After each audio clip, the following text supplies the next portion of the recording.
Hello everyone, good morning সবাইকে। আর তনুজ ব্লগে সবাইকে অনেক অনেক শুভেচ্ছা আর অনেক অনেক ভালোবাসা জানাই। তো সবাইকে আমার চ্যানেলটায় অনেক অনেক ওয়েলকাম। তো আজকের ব্লগটা এখান থেকে শুরু করছি। দেখো, সকালে উঠে গেছি। ঘুমটা ভালো হয়নি কারণ পুচকু খুব জ্বালিয়েছিল। অনেক সকালে উঠে গেছে, ও তিনটের দিকে উঠে গেছে। তারপরে ওকে খাইয়ে দাইয়ে পাঁচটা নাগাদ আমরা উঠে গেছিলাম।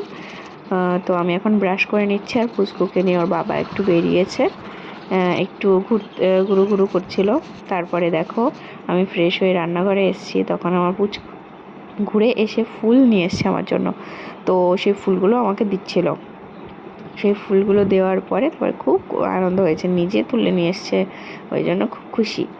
তারপরে আমি এদিকে রান্নাঘরে চলে এসেছি। রান্নাঘরে এসে এবার ভাবছি কি রান্না করব। তো তারপরে আমি ভাতটা বসিয়ে দিয়েছি আর এদিকে মাছটা বের করে জলে ভিজিয়ে দিয়েছি, জিওল মাছ আর রুই মাছ।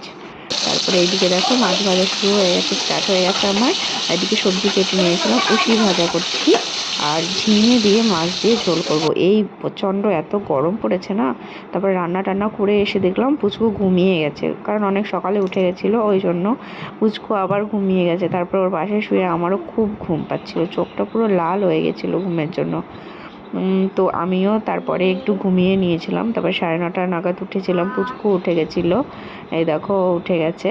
তারপরে আমরা খাওয়া দাওয়া সেরে অনেকটা পরে ভিডিও। তরমুজ দিয়ে আইসক্রিম বানিয়েছিল দিদি, তো কাঠি না থাকার জন্য চামচ দিয়ে দিয়েছিল। তো ফার্স্ট ট্রাই করছিল, তো সেটা খেয়েছিলাম, খুব ভালো লাগলো। তারপরে আমরা একটু ফান টাইম করছিলাম। আর আজকের ব্লগটা এখানেই শেষ করলাম। তো তোমরা সবাই ভালো থেকে সুস্থ থেকো।